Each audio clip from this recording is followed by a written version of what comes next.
Hello दोस्तों, नमस्कार। जैसा कि आप सभी को पता है कि केबीएस पीआरटी में हिंदी की समरी से बहुत प्रश्न आ रहे हैं और इस क्लास से पहले हमने इसी चैनल पर 3 से लेकर 5वीं क्लास तक की एनसीईआरटी समरी को बहुत अच्छे तरीके से किया है। तो ये जो 3 to 5 की एनसीईआरटी समरी है, ये आपके लिए बहुत ही ज़्यादा इम्पोर्टेंट हो जाती है। तो आप लोग चैनल पर जाकर के ये वीडियो ज़रूर देख लें। और आज हम करने वाले हैं क्लास फर्स्ट और सेकंड की एनसीईआरटी की कंप्लीट समरी। तो चैनल से बने रहिएगा और वीडियो को लाइक कीजिएगा, चैनल को सब्सक्राइब कीजिएगा। तो चलिए स्टार्ट करते हैं। तो हमारा पहला चैप्टर है झूला। इसके लेखक हैं राम सिंहासन शर्मा। इस कविता झूला में कवि ने एक बच्चे की कोमल भावनाओं को व्यक्त किया है। बच्चा अपनी माँ से झूले की मांग करता है कि वह उसके लिए एक झूला लगवा दे। बच्चा कहता है कि मैं इस पर झूलूंगा, झूले पर बैठकर और ऊपर बढ़कर आसमान को छू लूँगा। तो इस तरीके से आपसे ये झूले के बारे में प्रश्न पूछ सकते हैं, तो आपको ये याद रखना है अच्छे से। बात करते हैं अगला। तो अगला है आम की कहानी। तो ये किसके द्वारा लिखी गई है? तो ये देवाशीष देव हैं। इस कहानी में कुछ चित्र दिए गए हैं जिनको देख के बच्चे अपने मन से एक कविता का निर्माण करेंगे।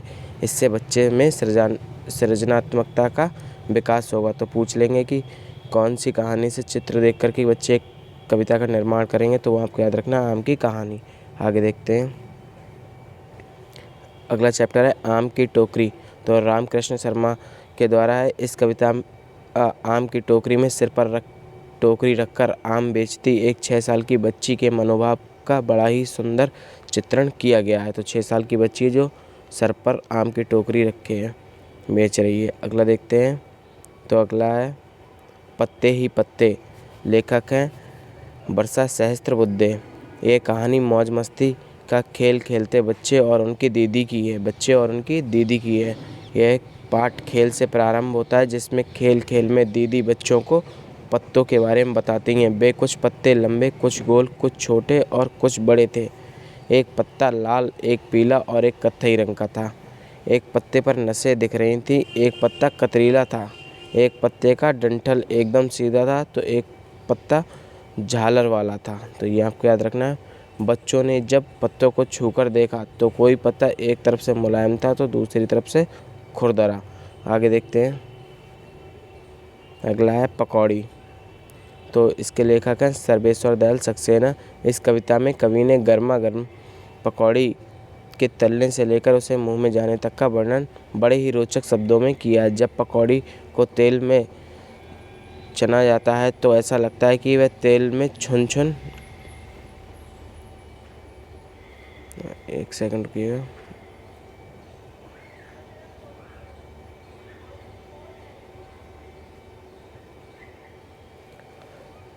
तो वो ऐसा लगता है कि तेल में छुन छुन करके नाच रही हो। तली पकौड़ी प्लेट में आने पर शर्माई सी लगती है। कभी कहता है कि पेट में जाकर पकौड़ी घबरा सी जाती है। आगे देखते हैं। अगला चैप्टर है छुक छुक गाड़ी। लेखक है सुधीर जी। तो इसमें क्या है, इस कविता में सुधीर जी एक ऐसी रेल के बारे में बता रहे हैं जो स्टेशन से खुल चुकी है। वे लोगों को सावधान करते हुए कहते हैं कि सामने से हट जाओ, क्योंकि मेरी रेल खुल चुकी है और यदि टक्कर हो गई तो मेरी जिम्मेदारी नहीं होगी। कभी कहते हैं कि रेल का इंजन भारी भरकम है और आगे बढ़ता जाता है। गाड़ी ने सीटी दे दी है तथा टीटी टिकट देखता फिर रहा है। आगे देखते हैं। अगला चैप्टर है रसोई घर, मधुपंत के द्वारा। इस कविता के माध्यम से कवियत्री बड़े ही रोचक शब्दों में रसोई घर की चीज़ों का वर्णन कर रही है। खेलते हुए मुन्ना मुन्नी जब रसोई घर की खिड़की को खोलकर देखते हैं तो पाते हैं कि अंदर चकला, बेलन, चाकू, छलनी आदि बातें कर रहे हैं। चाकू कहता है कि मैं फल और सब्जियां काटता हूं और टुकड़े टुकड़े करके सभी को बांटता हूं। गाजर, मूली, प्याज, टमाटर आदि को मैं काटता तथा छीलता हूं और लोग इसे सजा कर रखते हैं। थाली कहती है कि मेरा आकार गोल चौड़ा सा है और मैं ताली की तरह बज भी सकती हूँ। आगे देखते हैं।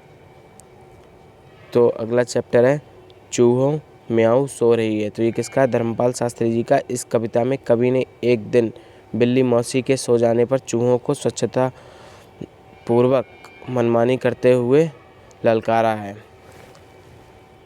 इस कविता में कवि कह रहे हैं कि घर के पीछे तथा छत के नीचे पांव पसारे पूंछ सवारे बिल्ली मौसी सो रही है।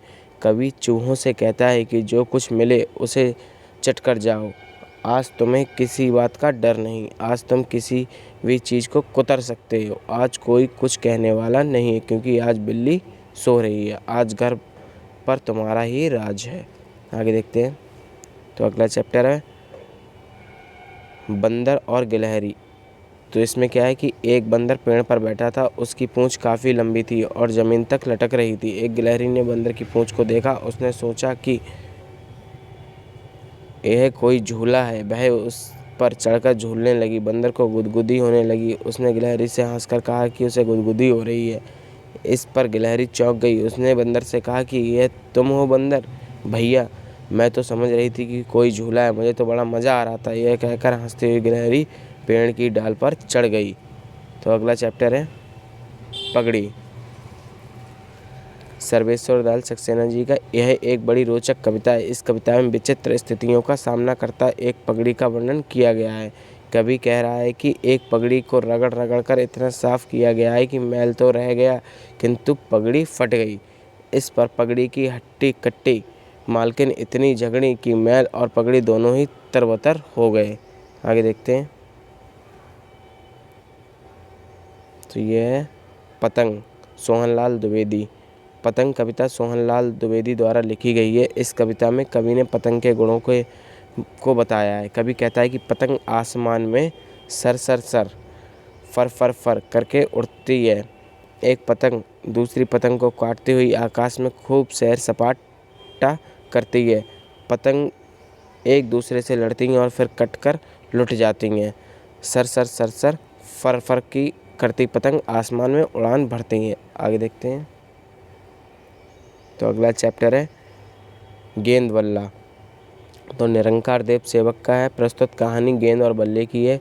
गेंद ने बल्ले से कहा कि तुम मुझे क्यों मारते हो? बल्ले ने उत्तर दिया, यदि मैं तुम्हें मारूंगा नहीं तो खेल कैसे होगा? फिर जब गेंद बल्ले के पास आई तो उसने जोर से उसे मारा। गेंद कूदती फुदकती दूर जाकर एक झाड़ी में छिप गई। बल्ला गेंद को ढूंढता रहा, किंतु गेंद नहीं मिली। शाम हो गई। बल्ले को परेशान देखकर गेंद खुश हो रही थी। जब अंधेरा गिरने लगा तो बल्ला निराश होकर लौटने लगा। तभी झाड़ी से गेंद चिल्लाकर कहा, गेंद ने, मैं यहाँ हूँ। बल्ले ने झाड़ी से खींचकर गेंद को उठा लिया। गेंद ने बल्ले से कहा कि अब तुम मुझे मत मारना। तो अगला चैप्टर है बंदर गया खेत में भाग, सत्यप्रकाश कुलश्रेष्ठ का। इसको देखते हैं।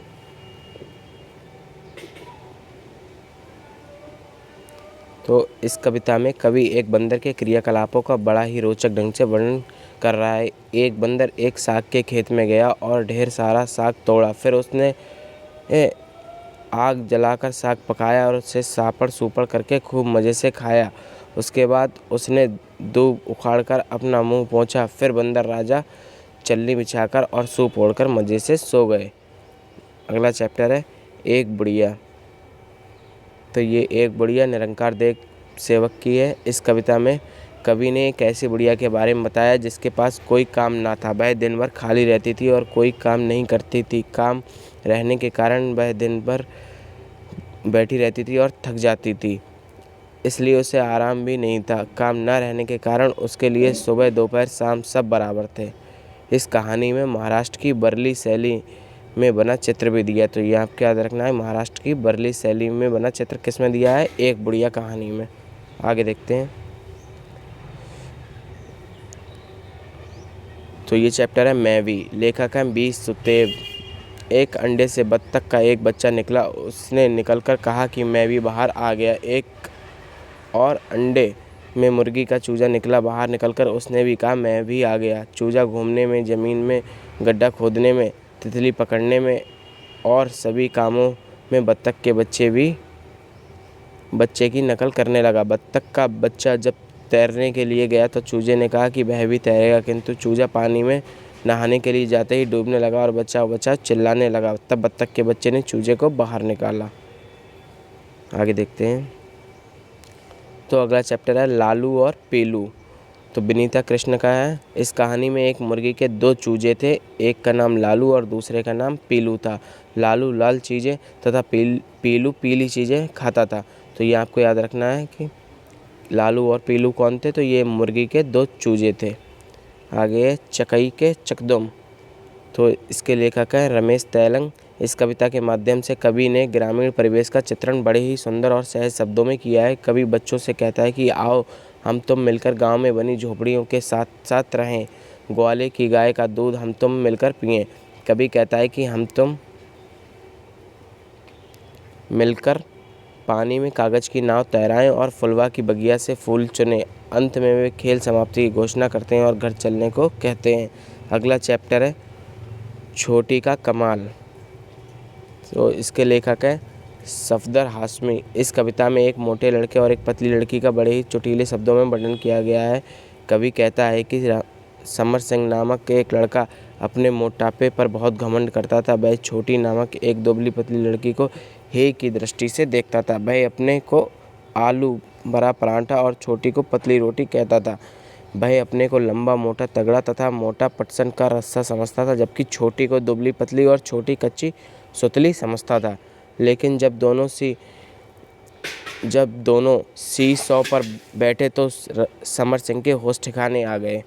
हल्की होने के कारण छोटी झूले के दूसरे हिस्से में चोटी पर पहुंच गई और समर सिंह भारी होने के कारण झूले के दूसरे छोर पर नीचे रह गया। समर सिंह की अकड़ दूर हो गई।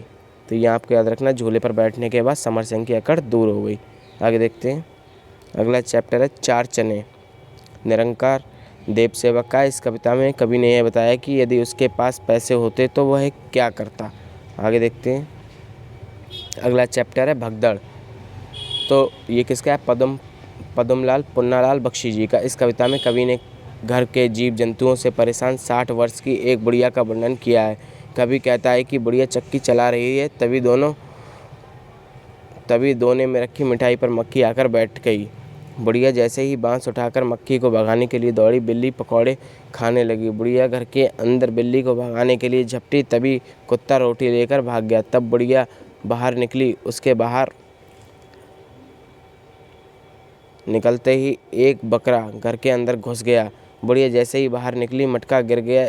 इससे बकरा भाग खड़ा हुआ। तब बुढ़िया थककर बैठ गई तथा बिल्ली को ही पूरा घर सौंप दिया। आगे देखते हैं। तो इस चैप्टर से आपका प्रश्न बना था पीआरटी में, हलीम चला चांद पर। तो ये किसका है? तो ये CN सुब्रमण्यम एकलव्य जी का चैप्टर है।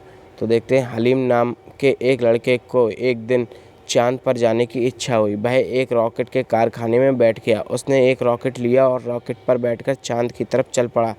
रास्ते में चलते चलते अंधेरा हो गया। अब हलीम को डर लगने लगा, क्योंकि उसे चांद पर जाने का रास्ता नहीं पता था। थोड़ी देर में उसने चांद देखा और वह खुश हो गया। चांद पर ढेर सारे बड़े बड़े गड्ढे और बड़े बड़े पहाड़ थे, लेकिन वहाँ कोई पेड़ पौधा, जानवर या मनुष्य नहीं था। हलीम को यह जगह बिल्कुल पसंद नहीं आई और वह रॉकेट पर बैठकर अपने घर लौट आया। तो ये आपको याद रखना है कि बड़े बड़े गड्ढे और ढेर सारे जो बड़े बड़े गड्ढे थे और पहाड़ थे, वो कहाँ थे? तो वो चांद पर थे। अगला देखते हैं। हाथी चल्लम चल्लम, तो ये श्री प्रसाद का। इस कविता में कवि ने एक हौद में बैठकर बच्चों द्वारा की गई हाथी की सवारी का वर्णन किया है। बच्चे एक हौद में बैठकर हाथी पर सवार होकर खूब मज़े कर रहे थे। हाथी हौले हौले चल रहा था। आगे देखते हैं। अगला चैप्टर है 7 पूँछ का चूहा। तो ये आपको याद रखना है। एक चूहा था, उसके 7 पूँछें थी। तो पूछ लेगा कितनी पूँछ थी? तो 7 पूँछ थी उसके। सब उसे 7 पूँछों वाला चूहा कहकर चिढ़ाते थे। तंग आकर चूहे ने नाई से अपनी एक पूँछ कटवा ली। अब उसके पास केवल 6 पूँछें बची। अगले दिन चूहा जैसे ही बाहर निकला तो फिर उसे सब मिलकर चिढ़ाने लगे। 6 पूँछ का चूहा। तंग आकर चूहा पुनः नाई के पास गया और उसने एक एक करके अपनी सारी पूँछ कटवा दी। अब चूहे की एक भी पूँछ नहीं बची थी, लेकिन फिर भी सब चूहे को चिढ़ाते, बिना पूँछ का चूहा। आगे देखते हैं। तो दोस्तों, ये समाप्त हो गई है आपकी क्लास फर्स्ट की NCERT समरी। अब हम करने वाले हैं क्लास सेकंड की NCERT समरी। तो देखते हैं सेकंड क्लास की। तो सेकंड क्लास में हमारा पहला चैप्टर है ऊँट चला। तो ये किसका है? तो ये प्रयाग शुक्ल का है। ये कविता है ऊँट चला। तो इसको देख लेते हैं। इस कविता में कवि ने एक ऊँट के क्रियाकलापों का वर्णन किया है। कवि कहता है कि ऊँचा ऊँट हिलता डुलता चला जा रहा है। ऊँची गर्दन तथा ऊँची पीठ उठाए ऊँट चल रहा है। ऊँट बोझ लेकर बालू में भी चल सकता है। कवि कहता है कि जब ऊँट थक कर बैठेगा तो यह किस करवट बैठेगा किसी को नहीं मालूम। आगे देखते हैं। तो अगला चैप्टर है हमारा भालू ने खेली फुटबॉल। तो ये किसका है? हरदर्शन सहगल का है। इस कहानी में एक शेर और एक भालू के बारे में बताया गया है कि कैसे एक शेर के बच्चे को भालू ने फुटबॉल समझ लिया। अगला चैप्टर है म्याऊं म्याऊं। तो ये किसका है? धर्मपाल शास्त्री जी का है। तो इसको देख लेते हैं अच्छे से। इस कविता में कवि ने एक छोटी बच्ची के मन में एक चूहिया के प्रति उपजे डर का वर्णन किया। एक चूहिया ने एक सोई बच्ची की नाक की नोक पर चूंटी काट ली। लड़की बिलख बिलख कर रोने लगी। वह सामने चूहिया को देखकर डर के मारे कांपने लगी। उसे समझ में नहीं आ रहा था कि वह क्या करे। तभी उसे चूहिया को डराने की एक तरकीब सूझी। वह चूहिया को डराने के लिए बिल्ली की आवाज़ म्याऊं म्याऊं करने लगी। आगे देखते हैं। तो अगला चैप्टर है हमारा अधिक बलवान कौन। तो ये है योगेश जोशी जी का। तो इसमें एक बार हवा और सूरज में बहस छिड़ गई। तो आपको याद रखना है किसमें? हवा और सूरज में। हवा ने सूरज से कहा मैं तुमसे अधिक बलवान हूँ। सूरज ने हवा से कहा मुझ में तुमसे ज़्यादा ताकत है। इतने में हवा की नज़र एक आदमी पर पड़ी।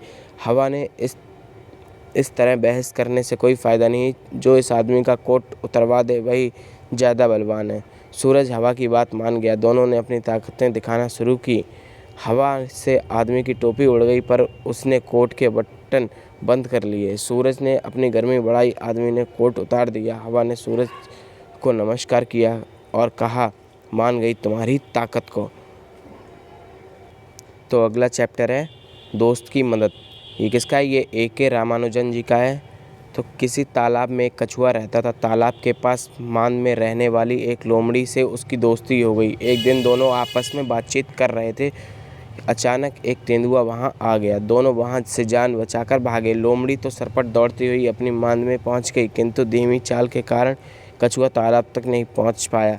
तेंदुए ने छलांग लगाकर कछुए को पकड़ लिया। तेंदुए ने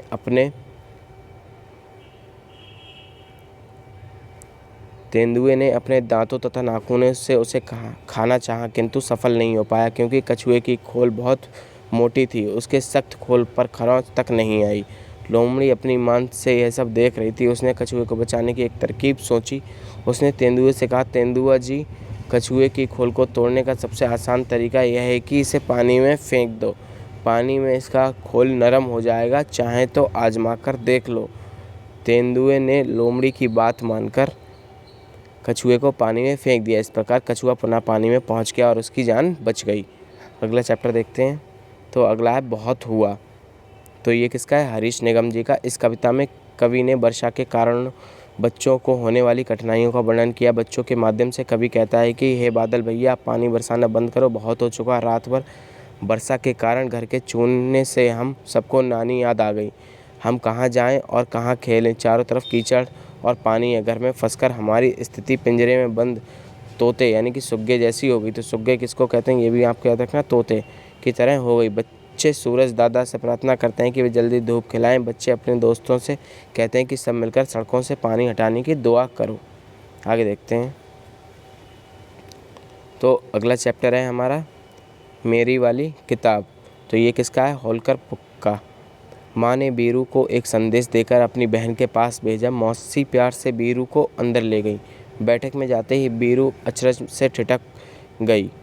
तो बीरू लड़की है। बैठक में नीचे से ऊपर तक किताबों से भरे खानों वाली दो लंबी दीवारें थीं। बीरू इन किताबों को आंखें फाड़ फाड़ कर देखती रही। बाद में साहस करके बीरू ने मौसी से पूछा, क्या आपके पास बच्चों के लिए भी किताबें हैं? मौसी ने बीरू को ढेर सारी किताबें दिखाईं और कहा कि जिस तरह की किताबें तुम्हें पसंद है मैं तुम्हें दे सकती हूँ। बीरू किताबों को ना पढ़ने के बहाने लगाने लगी और कहती ये बहुत मोटी है और बड़ी है। कुछ को पतला और छोटे चित्रों वाली कहने लगी।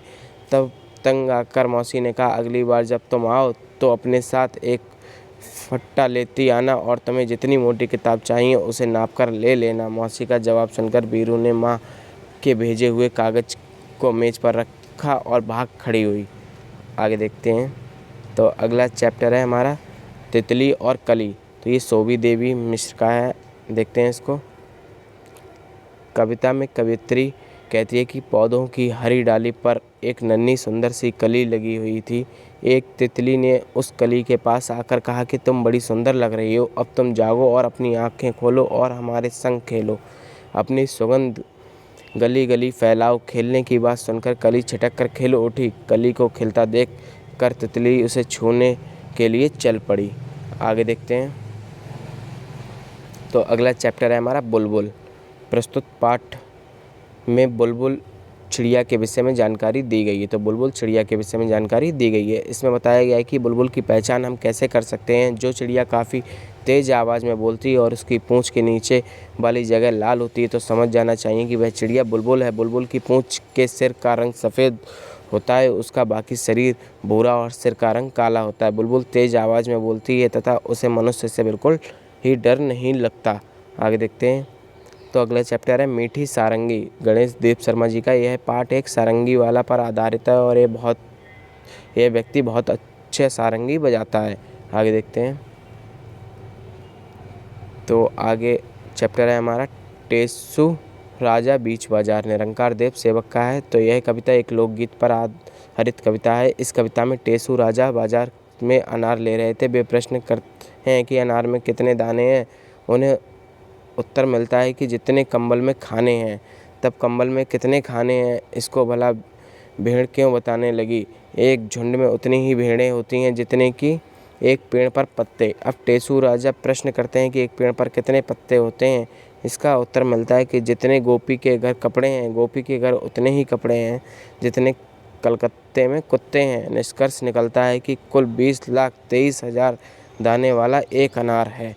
तो यहाँ आपको याद रखना है कुल कितना 20,23,000 दाने वाला एक अनार है। टेसु राजा कहते हैं कि मुझे भी 4 अनार दे दो। आगे देखते हैं। अगला चैप्टर है हमारा बस के नीचे बाघ। किसी जंगल में एक छोटा बाघ खेल रहा था। खेलते खेलते वह जंगल के पास वाली सड़क पर निकल आया। वहाँ एक बस खड़ी थी। बस का दरवाज़ा खुला था। बाघ अपने पंजे को सीढ़ी पर रखकर बस के भीतर देखने लगा। उसने देखा कि बस के भीतर आगे की तरफ से घर घर की आवाज़ आ रही है। उसके पास एक आदमी बैठा था। बाघ ने देखा कि उस आदमी के सामने एक दीवार में से बाहर की हर चीज़ साफ साफ दिखाई दे रही है। बाघ ने देखा कि बस में कई लोग बैठे हैं। आगे वाली सीट पर एक छोटी लड़की बैठी है। बाघ को लगा कि लोग उससे डर रहे हैं और उससे भगाना चाहते हैं। तभी सामने की सीट पर बैठा आदमी दरवाज़ा खोलकर बाहर कूद गया। बाकी लोग भी, एक सेकंड रुकिएगा।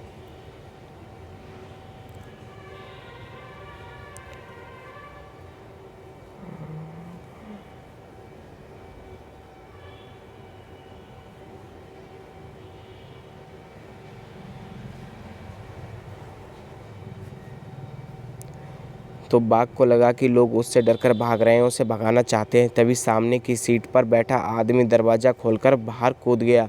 बाकी लोग भी बस के पीछे वाले दरवाजे से बाहर भागने लगे। लोगों को भागता देख बाघ घबरा गया और बस के आगे वाले पहिए के पास जाकर दुबक गया, किंतु वहाँ उसे अच्छा नहीं लगा। थोड़ी देर बाद वह बाहर निकला तथा बस के सामने वाली सीट पर बैठकर बाहर देखने लगा। सामने से उसे काफ़ी लोगों से भरी बस आ रही थी। बाघ सोचने लगा कि आखिर उसे देखकर लोग भाग क्यों रहे हैं। आगे देखते हैं। तो अगला चैप्टर है सूरज जल्दी आना जी। तो लेखक हैं रमेश तैलंग। इस कविता में बच्चे सूरज को जल्दी से निकालने का आग्रह कर रहे हैं। बच्चे कह रहे हैं कि चारों तरफ कोहरा फैला है तथा आर पार कुछ भी दिखाई नहीं पड़ रहा है। क्या ऐसे कोई किसी के घर टिकता है। बच्चे सूरज से सच सच बताने के लिए कह रहे हैं। कल की बारिश में जो कपड़े भीग गए थे वे अब तक गीले हैं। दीवार तथा दरवाजे सब सीले हैं। बच्चे सूरज से कह रहे हैं कि बहाना छोड़कर जल्दी आओ। आगे देखते हैं। तो अगला चैप्टर है नटखट चूहा। यह कहानी एक नटखट चूहे पर है जो कि अपने बिल में से निकलकर शहर जाने के लिए तत्पर है और वह जाने के बाद वह कैसे लोगों को परेशान करता है। आगे देखते हैं। अगला चैप्टर है एक की दो की। संध्या राव जी का है। एक केस वाली और दोन केस वाली नामक 2 बहनें थीं। तो ये आपको याद रखना है, ये एक केस वाली और दोन केस वाली ये 2 बहनें थीं। दोनों अपनी अम्मा और बाबा के साथ एक छोटे घर में रहती थी। एक केस वाली के एक ही बाल था, इसलिए सब उसे एक ही कहकर बुलाते थे। दोनों केस वाली के दो बाल थे, इसलिए सब उसे दो की कहकर बुलाते थे। दोन केस वाली बड़ी घमंडी थी। अम्मा दोन केस वाली को दुनिया की सबसे सुंदर लड़की समझती थी, किंतु बाबा को इन चीज़ों के बारे में सोचने की फुर्सत नहीं थी। दोक्की हमेशा अपनी बहन पर रौब जमाती रहती थी। एक दिन एक की घने जंगल में गई। चलते चलते वह घने जंगल के बीच जा पहुंची। चारों तरफ सन्नाटा था। अचानक उसने एक आवाज़ सुनी, मुझे प्यास लगी है, कोई पानी पिला दो। एकी ने चारों तरफ घूमकर देखा तो वहाँ कोई नहीं था। फिर उसने देखा कि एक सूखी हुई मुरझाई मेहंदी की एक झाड़ी के पत्ते फरहा रहे थे। पास ही पानी की धारा बह रही थी। एकी ने चुल्लू में पानी भरकर कई बार झाड़ी के ऊपर डाला। मेहंदी की झाड़ी ने एकी को धन्यवाद दिया और कहा कि इस मदद को मैं हमेशा याद रखूंगी। तो दोस्तों, यहाँ पर एनसीईआरटी की फर्स्ट और सेकंड क्लास की समरी समाप्त हो चुकी है। तो आपको वीडियो कैसे लगी है तो वीडियो को लाइक करें और चैनल को सब्सक्राइब करें, और साथ ही आप लोग 3 से लेकर 5 की समरी इस चैनल पर ज़रूर देख लें। धन्यवाद।